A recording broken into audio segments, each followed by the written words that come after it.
नाजरीन आदाब, आप देख रहे हैं INN चैनल। मैं हूं शेख अहमद अली। ख़ास बात के इस एपिसोड में हम नज़र डालेंगे कोरोना वायरस से जुड़े आंकड़ों पर। आज दुनिया भर में कोरोना वायरस के जो मुतासरीन हैं उनकी तादाद 2 करोड़ को पार कर गई। इसके अलावा हम बात करेंगे उर्दू के साथ हो रही नाइंसाफ़ी के बारे में। तेलंगाना के जितने सरकारी बोर्ड्स हैं, जितने ऑफिशियल बोर्ड्स हैं, वहाँ से उर्दू को गायब कर दिया गया है। उर्दू कहीं नज़र नहीं आ रही है किसी भी साइन बोर्ड पर। तो चलिए शुरुआत करते हैं आज की ख़ास बात की। और सबसे पहले बात करते हैं कोरोना वायरस की। दुनिया भर में कोरोना वायरस से जो मुतासरीन हैं उनका आंकड़ा 2 करोड़ के पार हो गया। 31 दिसंबर को पहला मामला सामने आने के बाद 1 करोड़ केसेस होने में 180 दिन लगे। सिर्फ 43 दिन में ही 1 करोड़ बढ़कर 2 करोड़ का आंकड़ा पार हो गया। जुमला मामलों में सिर्फ अमेरिका, ब्राज़ील और हिंदुस्तान में ही 50% यानी 1 करोड़ से ज़्यादा मरीज़ हैं। दुनिया में अभी सबसे ज़्यादा मुतासिर नॉर्थ अमेरिका है। यहाँ पे इन्फेक्शन के 60,62,281 मामले सामने आ चुके हैं। इनमें 32,30,863 लोग ठीक हो चुके हैं, जबकि 2,33,895 की मौत हो चुकी है। यहाँ 85% इन्फेक्शन सिर्फ अमेरिका में है। साउथ अमेरिका की अगर हम बात करें तो अब तक वहाँ 47 लाख से ज़्यादा केसेस मिल चुके हैं। इनमें 20,94,293 लोग ठीक हो चुके हैं। 1,58,357 की मौत हो चुकी है। यहाँ सबसे ज़्यादा मुतासिर ब्राज़ील है, जहाँ 30,13,000 से ज़्यादा मरीज़ हैं। एशिया में 49,57,753 मरीज़ हैं। इनमें 43% मामले सिर्फ हिंदुस्तान में हैं। यहाँ इन्फेक्शन के 22 लाख से ज़्यादा मामले सामने आ चुके हैं। वहीं एशिया में अब तक 1 लाख से ज़्यादा लोगों की मौत भी हो चुकी है। हिंदुस्तान के बाद सबसे ज़्यादा 3,24,000 मामले ईरान में हैं। यूरोप में इन्फेक्शन के 30 लाख से ज़्यादा मामले सामने आ चुके हैं। इनमें 18,16,547 लोग ठीक हो चुके हैं। वहीं 2,05,948 अमवात हो चुकी हैं। यहाँ मार्च में मई के बीच स्पेन, इटली और फ्रांस में काफ़ी तेज़ी से मामले बढ़े। फिलहाल यहाँ सबसे ज़्यादा मुतासिर मुल्क रूस है। यहाँ 8,82,000 से ज़्यादा मरीज़ हैं। अफ्रीका में इन्फेक्शन का आंकड़ा 10 लाख के पार हो गया। यहाँ 4 लाख लोग ठीक भी हो चुके हैं, जबकि करीब 23,000 अमवात हो चुकी हैं। यहाँ सबसे ज़्यादा मुतासिर मुल्क साउथ अफ्रीका है। साउथ अफ्रीका में 5,53,000 के करीब लोग मुतासिर हैं। UN की एक रिपोर्ट के मुताबिक इस वबा अफ्रीका की तरक्की के लिए एक बहुत बड़ा ख़तरा है। ये काफ़ी लोगों को गरीबी में ढकेल सकता है।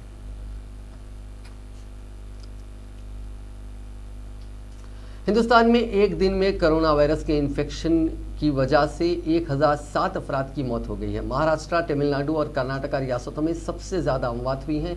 3 रियासतों महाराष्ट्र, तमिलनाडु और कर्नाटका में गुज़िश्ता 24 घंटों के दौरान बिलतरतीब 390, 119 और 107 अफराद कोरोना इन्फेक्शन की वजह से हलाक हो गए हैं। महाराष्ट्र में जहां अब तक 3,51,710 मरीज़ ठीक हुए हैं। तमिलनाडु में इस वबा से 2,38,638 मरीज़ सेहतयाब हुए हैं, जबकि आंध्र प्रदेश और दिल्ली में कोरोना से जुमला 1,38,712 और 1,30,587 मरीज़ ठीक हुए हैं। अब तक मुल्क भर में 15,35,743 अफराद इन्फेक्शन से ठीक हुए हैं। मरकज़ी वजारत सेहत और ख़ानदानी बहबूद की जानिब से पीर के रोज़ जारी करदा आदाद व शुमार के मुताबिक एक ही दिन में पहली बार सबसे ज़्यादा इन्फेक्शन के मामले सामने आए हैं। इनकी तादाद 62,063 है। गुज़िश्ता 24 घंटों के दौरान इस इजाफे की वजह से टोटल जो केसेस हैं, मजमूई केसेस है, उसकी तादाद 22,15,074 हो गई है। 1,007 अफराद की हलाकत के साथ ही मरने वालों की तादाद 44,386 तक पहुंच गई है। तेलंगाना में कोरोना वायरस के 1256 नए मामलात दर्ज किए गए, जिसके साथ ही इस वबा से मुतासिर जुमला अफराद की तादाद 80,751 हो गई है। गुज़िश्ता 24 घंटों के दौरान इस मौजी मर्ज से मज़ीद 10 अफराद की मौत हुई है। इन नई अमवात के साथ ही इससे मरने वालों की तादाद 637 हो गई है। महकमे सेहत की जानिब से जारी करदा बुलेटिन में ये बात बताई गई है। गुज़िश्ता 24 घंटों के दौरान रूबे सेहत होने वाले अफराद की तादाद 1587 रही। इस तरह रूबे सेहत होने वालों की जुमला तादाद 57,586 हो गई है। रियासत में जुमला 6,24,840 मायने किए गए। इस बुलेटिन के मुताबिक रियासत में रूबे सेहत होने वालों की शरह यानी रिकवरी रेट 71.31% है, जबकि मुल्क गिर सतह पर ये रिकवरी रेट 68.78% है। गुज़िश्ता रोज़ 11,609 मायने किए गए थे, जबकि 1,700 नमूनों के नताइज का इंतजार है। रियासत में 22,528 एक्टिव केसेस हैं। जीएचएमसी हुदूद में सबसे ज़्यादा 399 मामला कल रात 8 बजे तक दर्ज किए गए, जिसके बाद ज़िले रंगारेड्डी का नंबर आता है जहां 86 मामला दर्ज किए गए। तीसरे नंबर पर ज़िले संगारेड्डी है। इस ज़िले में 74 नए मामला दर्ज किए गए।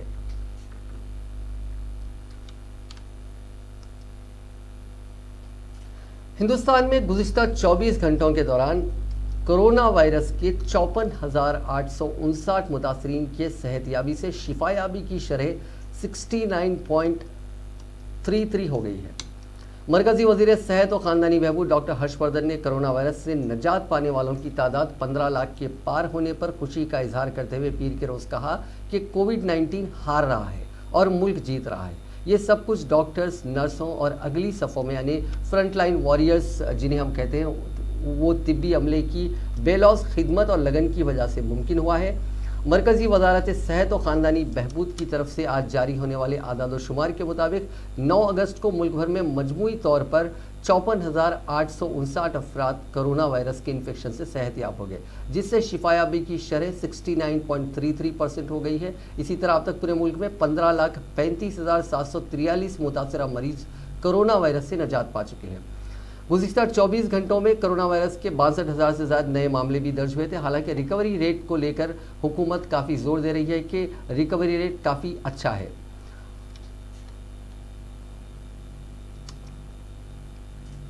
अमित शाह, शिवराज सिंह चौहान और BS येदियुरप्पा जैसी सरकर्दा सियासी शख्सियतों के बाद अब साबिक सदर जमहूरिया प्रणब मुखर्जी के कोरोना पॉजिटिव होने की खबरें भी सामने आ रही हैं। इस बात की इत्तला खुद प्रणब मुखर्जी ने अपने ट्विटर अकाउंट के जरिए दी है। उन्होंने ट्वीट करते हुए लिखा कि मैं किसी और जांच के लिए हॉस्पिटल पहुंचा था, मेरा कोरोना टेस्ट पॉजिटिव आया है। साथ ही प्रणब मुखर्जी ने यह भी लिखा कि मैं गुजारिश करता हूं कि गुज़िश्ता एक हफ्ते में मेरे राब्ते में जो भी शख्स आए हैं वो खुद को आइसोलेट करें और अपना टेस्ट करवाएं। ऐसी खबरें सामने आई हैं कि जब एक रूटीन चेकअप के लिए प्रणब मुखर्जी अस्पताल पहुंचे तो उनमें कोरोना की कुछ अलामतें पाई गई। जब कोरोना टेस्ट कराया गया तो उसकी रिपोर्ट पॉजिटिव बरामद हुई, जिसके बाद फौरी तौर पर साबिक सदर जमहूरिया को दिल्ली में वाक़ आर्मी हॉस्पिटल में दाखिल कराया गया। उनकी हालत इस वक्त मुस्तहकम बताई जा रही है और वो डॉक्टरों की सख्त निगरानी में है। 84 साला प्रणब मुखर्जी के कोरोना पॉजिटिव पाए जाने के बाद उनकी जल्द सेहतयाबी के लिए सियासी हलकों में दुआएं की जा रही हैं। कांग्रेस के कौमी तर्जुमान रणदीप सिंह सुरजेवाला ने भी इस ताल्लुक से ट्वीट किया, जिसमें उन्होंने साबिक सदर जमहूरिया के जल्द से जल्द शिफायाब होने की दुआ की। अलावाजी सियासतदान और कॉलम नवीस अर्चना डालमिया ने प्रणब मुखर्जी के कोरोना पॉजिटिव पाए जाने की खबर पर अफसोस जाहिर करते हुए उनकी जल्द सेहतयाबी और तवील सेहतमंद जिंदगी से मुतालिक दुआ की।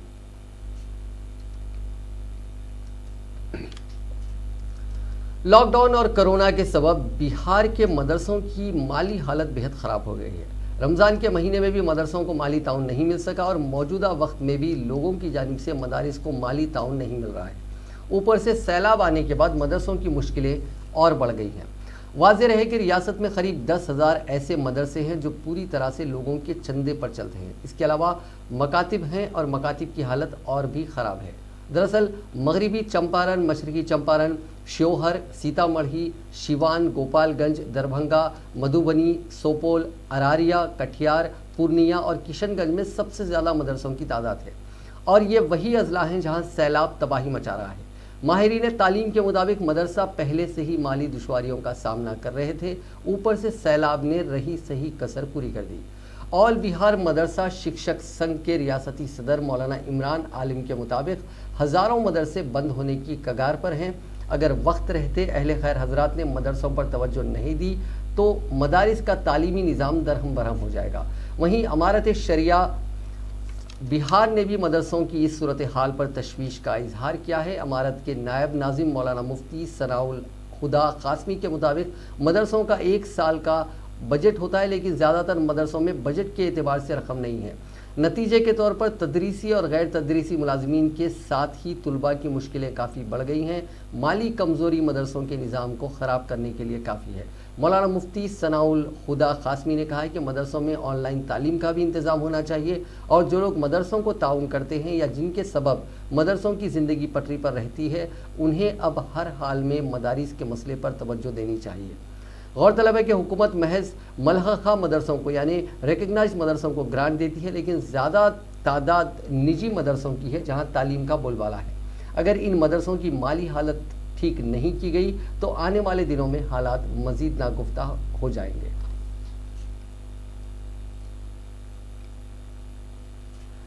उर्दू तेलंगाना की दूसरी सरकारी ज़बान है, लेकिन हुकूमती सतह पर आज भी दोहरा रवैया बरकरार है।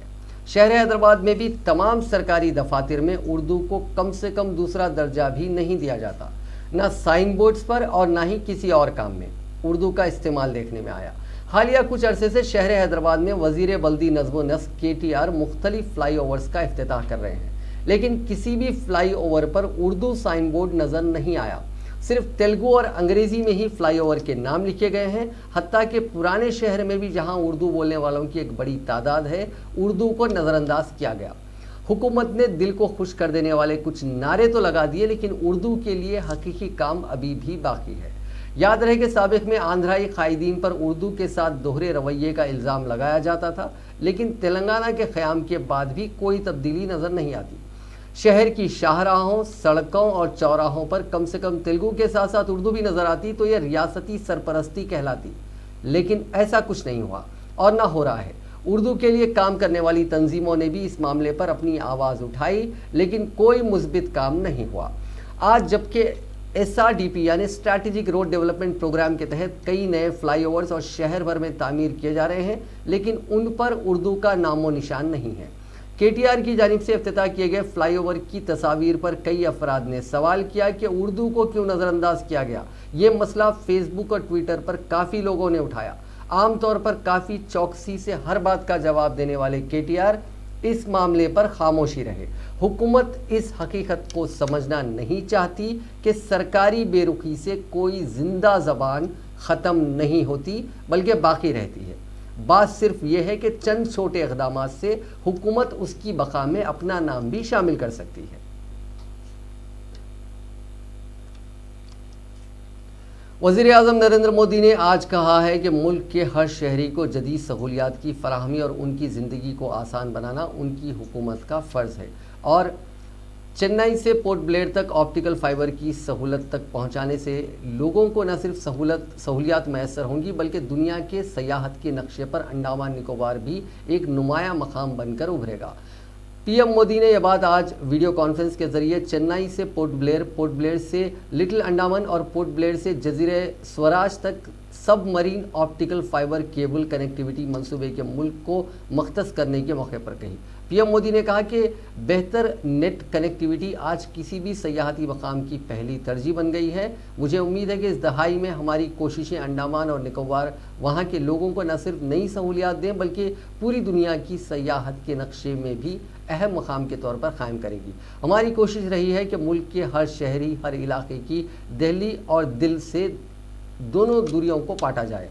वज़ीर आज़म ने कहा कि यह मुल्क की तारीख, हाल और मुस्तकबिल के लिए अहम अंडमान और निकोबार जैसे मकाम को वहाँ मेहनती शहरियों को जदीद टेलीकॉम की कनेक्टिविटी देना मुल्क का फ़र्ज़ है। उन्होंने कहा कि अंडमान और निकोबार में जितना जदीद इंफ्रास्ट्रक्चर तैयार किया जा रहा है, उससे ब्लू इकोनॉमी में भी तेज़ी आएगी। हुकूमत बंदरगाहों के शुबे में बुनियादी ढांचे की तरक्की की रुकावटों को दूर करने में मसरूफ़ है। इसकी तवज्जो समंदरी तिजारत में आसानी और समंदर के ज़रिए सामान की नक़्ल व हमल को आसान बनाना है।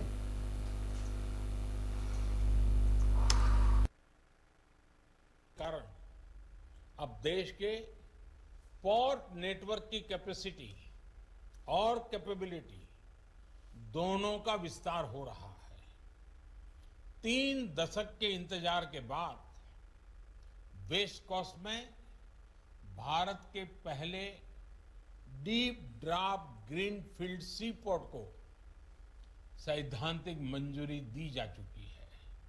इसी तरह ईस्ट कोस्ट में डीप ड्राफ्ट इनर हार्बर के निर्माण का काम भी तेजी से चल रहा है। अब ग्रेट निकोबार में करीब 10,000 करोड़ रुपए की संभावित लागत से ट्रांसशिपमेंट पोर्ट के निर्माण का प्रस्ताव है।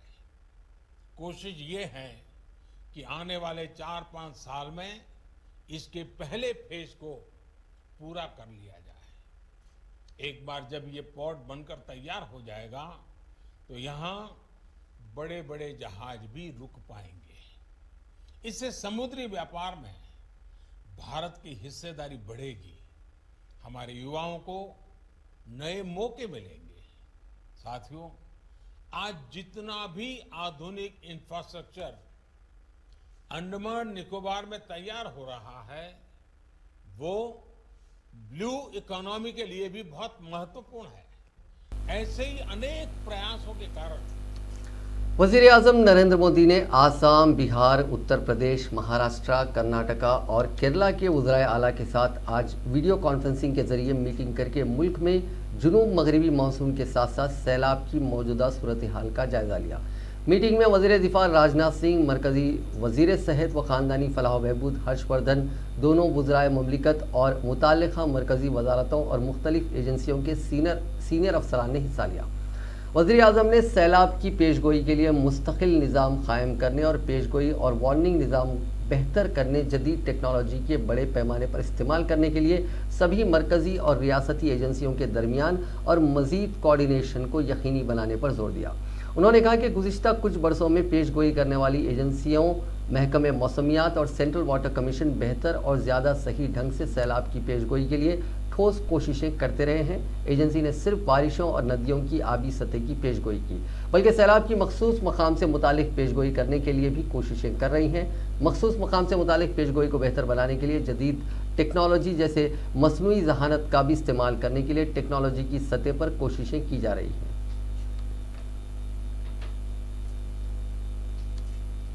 राजस्थान में सियासी इंतशार के दौरान कांग्रेस के बागी रहनुमा सचिन पायलट ने कांग्रेस के साबिक सदर राहुल गांधी और पार्टी के जनरल सेक्रेटरी प्रियंका गांधी से भी मुलाकात की है। बताया जा रहा है कि दोनों फरीकैन के माबीन होने वाली मुलाकात बहुत मुस्बित रही। इसके बाद कांग्रेस में पायलट और उनके खेमे के अरकान असम्बली की वापसी का इम्कान की कयास आराइयाँ लगाई जा रही हैं। बता दें कि राहुल के करीबी समझे जाने वाले सचिन पायलट और राजस्थान के वज़ीर आला अशोक गहलोत के दरमियान राजस्थान में 1 माह से ज़्यादा अरसे से सियासी कश्ती चल रही है। इससे पहले भी जब सचिन पायलट ने बगावत की थी तब प्रियंका गांधी वाड्रा से उनकी कई बार फ़ोन पर बात हुई थी और इस मसले को हल करने के लिए कोशिश की गई थी। इसके बाद अशोक गहलोत के खिलाफ बगावत करने के बाद सचिन पायलट को नायब वज़ीर आला और रियासती कांग्रेस सदर के ओहदे से बर्खास्त कर दिया गया था। अयोध्या में राम मंदिर की तामीर शुरू हो गई है, लेकिन भूमि पूजन में सदर रामनाथ कोविंद को ना बुलाने के मामले पर सियासत जारी है। आम आदमी पार्टी के लीडर संजय सिंह ने सदर जमहूरिया को ना बुलाए जाने को दलितों की तौहीन कहा है। उन्होंने मरकजी हुकूमत से यह सवाल पूछा है कि सदर को भूमि पूजन में क्यों नहीं बुलाया गया, क्योंकि वह दलित तबके से हैं। संजय सिंह ने कहा कि बीजेपी किसी दलित को वोट बैंक के लिए मुल्क का सदर बना सकती है, लेकिन अपनी जहनियत की वजह से वो दलित के साथ भूमि पूजन नहीं कर सकती है। संजय सिंह ने कहा कि उत्तर प्रदेश के वज़ीर आला को बुलाया जाता है, मुल्क का वज़ीर आज़म बुलाया जाता है, यूपी की गवर्नर बुलाई जाती है। मुल्क के सदर का ओहदा गवर्नर से बड़ा होता है, लिहाजा सदर को क्यों नहीं बुलाया गया, क्योंकि वो दलित बिरादरी से है। क्योंकि बीजेपी दलितों के साथ बैठकर भूमि पूजन अंजाम नहीं दे सकती। इसके अलावा संजय सिंह ने यूपी के नायब वज़ीर आला केशव प्रसाद मौर्य को ना बुलाने पर भी सवाल उठाया। अगरचे केशव प्रसाद मौर्य भूमि पूजन में मौजूद थे, इस पर संजय सिंह ने कहा कि यूपी के नायब वज़ीर आला केशव प्रसाद मौर्य योगी आदित्यनाथ और वज़ीर आज़म मोदी के साथ क्यों नहीं थे। बहुत से लोग पिंडाल में मौजूद थे, मोदी के साथ उनकी कोई तस्वीर क्यों नहीं है। बहुजन समाज पार्टी की सरबरा मायावती ने भी भूमि पूजन में सदर को ना बुलाने पर भी सवाल उठाया है। उन्होंने कहा कि जब वज़ीर आज़म ने 5 अगस्त को राम मंदिर का संगे बुनियाद रखा था तो बेहतर होता अगर वो उस वक्त दलित बिरादरी से वाबस्ता अपने सदर को ले जाते। कुछ दलित संत भी ये नारा लगाते रहे हैं कि हमें मदद नहीं किया गया, सदर ने अच्छा पैगाम भेजा होता। वज़ीर आज़म नरेंद्र मोदी 15 अगस्त को यौम आज़ादी के मौके पर 7वीं मरतबा लाल किले की फसील पर तिरंगा लहराएंगे और कौम से खिताब करेंगे, जिसके साथ ही वो ऐसा करने वाले पहले गैर कांग्रेसी वज़ीर आज़म होंगे। मोदी ने पहली मरतबा सन 2014 में लाल किले पर कौमी परचम लहराया था और गुज़िश्ता बरस अपनी हुकूमत के दूसरे दौर में 6ठी मरतबा तिरंगा लहराकर भारतीय जनता पार्टी हुकूमत के पहले वज़ीर आज़म अटल बिहारी वाजपेयी की बराबरी कर ली थी। इस मर्तबा वो वाजपेयी से एक कदम आगे बढ़कर 7वीं मर्तबा तिरंगा लहराएंगे। बीजेपी की जेर क़यादत कौमी जमहूरी इत्तेहाद यानी नेशनल डेमोक्रेटिक अलायंस एनडीए के सरबराह रहे अटल बिहारी वाजपेयी ने 19 मार्च 1998 से 22 मई 2004 के दरमियान 6 बार तिरंगा लहराया था। अगरचे वाजपेयी 1996 में पहली बार वज़ीर आज़म बने थे, लेकिन उनकी हुकूमत ज़्यादा दिन नहीं चल पाई थी और कौमी परचम लहराने का मौका नहीं मिल सका था। मुल्क में इमरजेंसी के ताल्लुक से आम लोगों में नाराज़गी की लहर ने 1977 के आम इंतखाबात में उस वक्त की कांग्रेसी हुकूमत को इख्तिदार से बाहर कर दिया और मरकज़ में जनता पार्टी की हुकूमत बनी। आज़ादी के बाद ये पहली गैर कांग्रेसी हुकूमत थी। मोरारजी देसाई इस हुकूमत के सरबराह बने। उन्होंने 2 बार 1977 और 1978 में लाल किले की फसील पर तिरंगा लहराया था। उसके बाद 28 जुलाई 1979 को चौधरी चरण सिंह, जो समाजवादी पार्टी और कांग्रेस की हिमायत से वज़ीर आज़म बने, उसी साल पहली और आखिरी बार तिरंगा लहराया। चरण सिंह के अलावा विश्वनाथ प्रताप सिंह, एच.डी. देवेगौड़ा और इंद्र कुमार गुजराल भी गैर कांग्रेसी वज़ीर आज़म थे, जिनको एक एक बार तिरंगा लहराने का एजाज़ हासिल हुआ।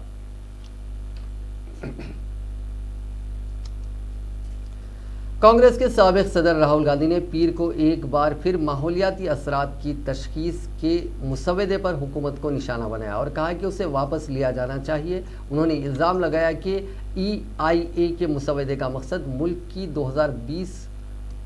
मुल्क की लूटमार है। कांग्रेस के रहनुमा ने ट्वीट में दावा किया कि ये अब भी एक और खौफनाक मिसाल है कि बीजेपी हुकूमत मुल्क के वसाइल को लूटने वाले चुनिंदा सूट बूट वाले दोस्तों के लिए क्या क्या करती आ रही है। उन्होंने कहा कि मुल्क में लूटमार और माहौलियाती तबाही को रोकने के लिए EIA 2020 का मुसव्वदा वापस लिया जाए। राहुल गांधी ने इतवार के रोज़ भी लोगों से अपील की कि वो नए माहौलियाती असरात तशखीस EIA के नए मुसव्वदे के खिलाफ एहतजाज करें, क्योंकि यह ख़तरनाक है और अगर मुताला किया गया तो इसके तवील मुद्दती नताइज तबाहकुन होंगे। गौरतलब है कि वजारत माहौलियात ने रवां साल मार्च में EIA के मुसव्वदे के हवाले से एक नोटिफिकेशन जारी किया था और इस पर आवाम से तजावीज़ तलब की गई थी। इसके तहत मुख्तलिफ मनसूबों के लिए माहौलियाती क्लियरेंसेस देने के मामलात आते हैं।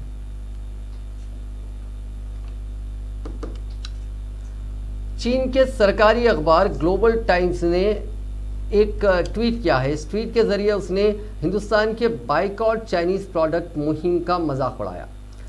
इसके लिए उसने चीन के कस्टम डिपार्टमेंट का डेटा शेयर किया, जिसके मुताबिक चीन का हिंदुस्तान को होने वाला एक्सपोर्ट बढ़ा है। जून में जहां 4.78 अरब डॉलर्स का एक्सपोर्ट हुआ था, जुलाई में यही 5.60 अरब डॉलर का एक्सपोर्ट हुआ। हालांकि हिंदुस्तान की मिनिस्ट्री ऑफ कॉमर्स का डेटा इससे अलग कहानी बयान करता है। मिनिस्ट्री ऑफ कॉमर्स के डेटा के मुताबिक चीन से होने वाले इंपोर्ट में कमी आई है।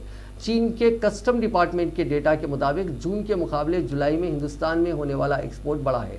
चीन का डेटा बताता है कि जून में हिंदुस्तान में चीन से 4.78 बिलियन डॉलर्स यानी करीब 35,850 करोड़ रुपए का सामान आया था और जुलाई में 42,000 करोड़ रुपए का सामान आया था। इस हिसाब से चीन से हिंदुस्तान को होने वाला एक्सपोर्ट जून के मुकाबले में जुलाई में 17% ज़्यादा बढ़ा। मिनिस्ट्री ऑफ कॉमर्स की वेबसाइट पर अभी जुलाई का डेटा आना बाकी है, लेकिन पिछले महीनों के आंकड़े चीन के डेटा से अलग हैं। चीन का डेटा बताता है कि हिंदुस्तान ने चीन से जून में 35,850 करोड़ रुपए का सामान लिया था, जबकि हिंदुस्तान का डेटा बताता है कि हिंदुस्तान ने चीन से जून में सिर्फ 25,176 करोड़ रुपए का सामान मंगाया था। मिनिस्ट्री ऑफ कॉमर्स का डेटा बताता है कि इस साल जनवरी से जून के बीच हिंदुस्तान ने चीन से इंपोर्ट कम किया। इस साल 6 महीनों में हिंदुस्तान ने चीन से 1.79 लाख करोड़ का इंपोर्ट किया था, जो पिछले साल के मुकाबले 24% से ज़्यादा कम है। एक तरफ हिंदुस्तान ने चीन से आने वाले इंपोर्ट को कम किया तो दूसरी तरफ चीन को होने वाले एक्सपोर्ट को बढ़ाया है। इस साल हिंदुस्तान ने जनवरी से जून के बीच चीन को 68,680 करोड़ रुपए का सामान एक्सपोर्ट किया है, जो पिछले साल के मुकाबले 17% ज़्यादा है। चीन के कस्टम्स डिपार्टमेंट के डेटा के मुताबिक इस साल जनवरी से जुलाई के बीच हिंदुस्तान और चीन के बीच 43.37 बिलियन डॉलर्स यानी 3.25 करीब 3,25,000 करोड़ रुपए का कारोबार हुआ, जो पिछले साल के इन्हीं 7 महीनों के दौरान 18.6% कम है, 18.6% कम है। इसके साथ ही चीन से हिंदुस्तान को होने वाले एक्सपोर्ट में भी 24.7% की कमी आई है। इस साल जनवरी से जुलाई के बीच चीन से 32.28 बिलियन डॉलर्स यानी करीब 2,42,000 करोड़ रुपए का एक्सपोर्ट हुआ है। दिलचस्प बात यह भी है कि जब चीन से हिंदुस्तान को होने वाला एक्सपोर्ट घटा है, उसके उलट हिंदुस्तान से चीन को होने वाला इंपोर्ट बढ़ा है। इस साल चीन को हिंदुस्तान से 11.09 बिलियन डॉलर यानी करीब 83,175 करोड़ रुपए का इंपोर्ट हुआ है, जो पिछले साल के मुकाबले 6.7% ज़्यादा है। 2011-12 से पहले तक यूएई हमारा सबसे बड़ा कारोबारी मुल्क हुआ करता था, लेकिन उसके बाद यूएई की जगह चीन ने ले ली।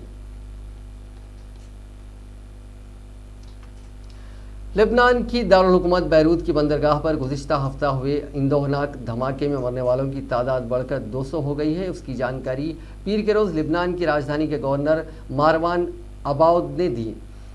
एक रिपोर्ट के मुताबिक अबाउद ने कहा कि दर्जनों लोग अब भी लापता हैं, उनमें से कई गैर मुल्की मुलाजमीन हैं, जबकि ज़ख्मियों की तादाद 7,000 से ज़ायद हो गई है। इस दरमियान फ़ौज ने धमाके के मरकज़ बंदरगाह पर अपनी तलाश और बचाव मुहिम को बंद कर दिया है। नए आदाद शुमार 2 दिन बाद सामने आए हैं, क्योंकि हुकूमत के खिलाफ एहतजाजी मुजाहरा कर रहे लोगों से पुलिस का तसादुम हो गया था। इस मामले में एक काबीना वजीर और कई अरकान पार्लियामेंट ने इस्तीफ़ा दिया है, जिसके बावजूद लोगों की नाराज़गी ख़त्म नहीं हुई है। लोगों ने लीडरों पर सियासी मिली भगत और बदइंतज़ामी का इल्ज़ाम आयद किया है। काबिल ज़िक्र है कि धमाके के बाद से शहर में हज़ारों लोग मुतासिर हुए हैं, मकानों में रह रहे हैं। कई के घर में खिड़की और दरवाजे भी नहीं हैं। अक़वाम मुत्तहिदा की एजेंसियों ने इस बहरान के वक्त में लोगों को फ़ौरन खाना और हेल्थ सहूलियात मुहैया कराने की हिदायत दी है।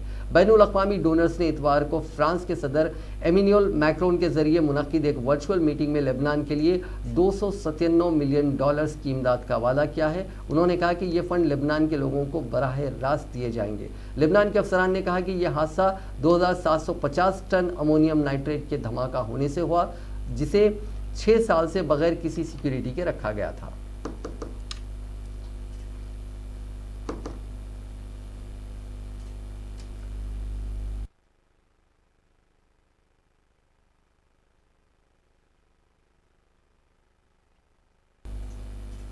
दुबई से 190 लोगों को लेकर हिंदुस्तान आ रहा बोइंग 737-800 फ्लाइट जुमे के रोज़ कोझिकोड यानी केरल में उतरते वक्त टेबल टॉप रनवे पर ओवरशूट कर गया।